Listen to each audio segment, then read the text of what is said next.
developed nations has a special responsibility to work with us on practical, affordable, and holistic solutions to the problems that we face.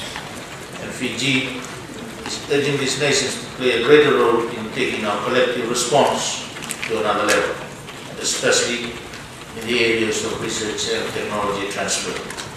We are taking a lead ourselves in this year with our role as the co-chairs of the Oceans Conference and the incoming presidency of COP23. And we have heard a lot about the global impact of climate change and a great deal of scientific efforts that has gone into these over the years.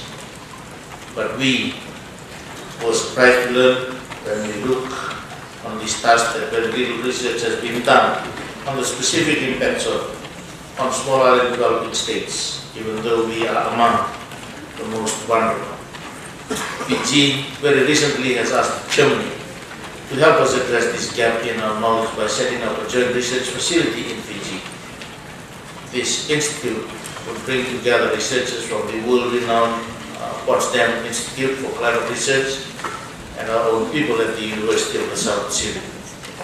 Excellencies, ladies and gentlemen, given that climate change and oceans are inextricably linked, we believe this institute would also be an important vehicle in our collective effort to improve the quality of our seas and our oceans.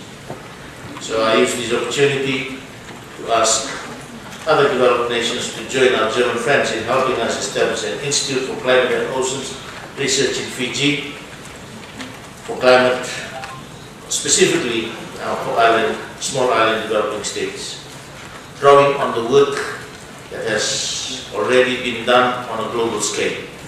This institute will give us the precise information we need to deal with the challenges facing some of the most vulnerable and enable governments to make faster and more effective decisions on the deployment of resources and technology to deal with this crisis.